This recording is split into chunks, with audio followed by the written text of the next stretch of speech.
નમસ્કાર, આપ જોઈ રહ્યા છો નેશન પ્લસ ન્યૂઝ. હું છું આપની સાથે હેતલ ભગત. વડોદરા મહાનગરપાલિકાની સ્થાયી સમિતિની બેઠક મળી હતી, જેમાં કુલ 10 કામો મંજૂરી માટે મૂકવામાં આવ્યા હતા, જેમાંથી 9 કામોને મંજૂર અને 1 કામને નામંજૂર કરાયું હતું. આ બેઠકમાં ડ્રેનેજ પ્રોજેક્ટ શાખા, બિલ્ડિંગ પ્રોજેક્ટ શાખા, ડ્રેનેજ અને વરસાદી ગટર પ્રોજેક્ટ શાખા, પાણી પુરવઠા શાખા, નગરગૃહની કચેરી અને સ્ટ્રીટ લાઇટ વિભાગ જેવા મહત્વના વિભાગના કામો મંજૂરી માટે લેવાયા હતા, જેમાંથી બિલ્ડિંગ પ્રોજેક્ટ શાખાના દક્ષિણ ઝોનમાં એસ્પિરેશનલ ટોયલેટ બનાવવાના કામને નામંજૂર કરવામાં આવ્યું હતું, જ્યારે અન્ય 9 કામોને મંજૂરી આપવામાં આવી હતી. આજે સ્થાયી સમિતિની બેઠકમાં 11 પ્રપોઝલ મૂકવામાં આવી હતી. એમાંથી 1 કામ નામંજૂર થયું છે. અલગ અલગ કામોની વાત કરીએ તો વોર્ડ નંબર 17માં સુસેન સર્કલ પાસે સુસેન પમ્પિંગ સ્ટેશન જતી મુખ્ય નળિકામાં ભંગાણ પડ્યું હતું.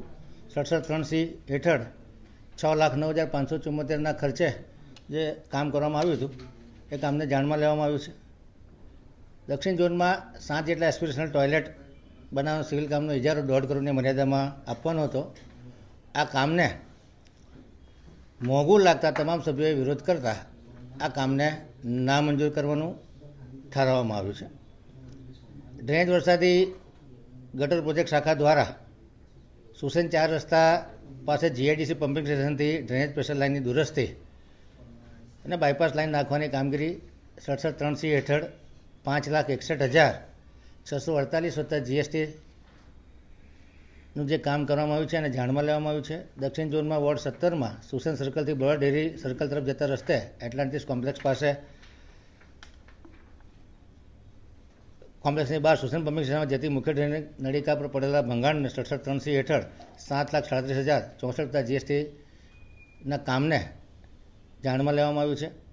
પાણી પુરવઠા શાખા દ્વારા TP3 ભાયલી TP4માં નવીન નેટવર્ક નાખવાનું જે કામ ફેઝવાઇઝ ચાલે છે એ કામને 93,98,351 અને 5.69% વધુના ભાવપત્રકને મંજૂરી આપવામાં આવી છે. પાણી પુરવઠા ઇલેક્ટ્રોમિકેનિકલ શાખા દ્વારા વડોદરા શહેરના જે મહીસાગરના સોર્સિસ છે, આજોનીમેડાથી આવતા જે ફીડર લાઇન છે અને શહેરની અંદરની જે ફીડર લાઇન છે એને ઇમરજન્સીમાં રિપેર કરવા માટે 65 લાખની નાણાકીય મર્યાદામાં ઇજારો આપવામાં આવ્યો છે. 5% વધુના ભાવથી એને મંજૂરી આપવામાં આવી છે. ઇલેક્ટ્રોમિકેનિકલ શાખા હસ્તક ગાજરાવાડી 66 MLDનો જે STP છે એના ઓએનએમના કામને ફક્ત 6 મહિના માટે કામગીરી કરાવવાનું ઠરાવવામાં આવ્યું છે અને એ દરમિયાન નવીન ઇજારો કરવાનું સૂચવવામાં આવ્યું છે. નગરગૃહ, ખાસ કરીને પંડિત દીનદયાલ નગરગૃહ અને સર સયાજીરાવ નગરગૃહ ખાતે 1 વર્ષ માટે હાઉસકીપિંગના કામને ક્રમશઃ 23,38,000 અને 23,38,000 બંને કામ સરખા છે અને બંનેના ભાવપત્રક પણ સરખા છે, એને મંજૂરી આપવામાં આવી છે.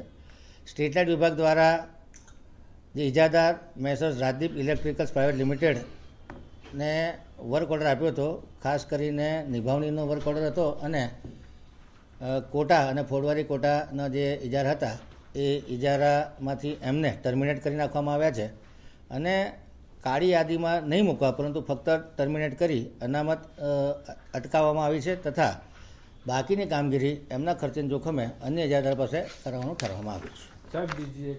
Bureau report, nation plus news, Vadodara.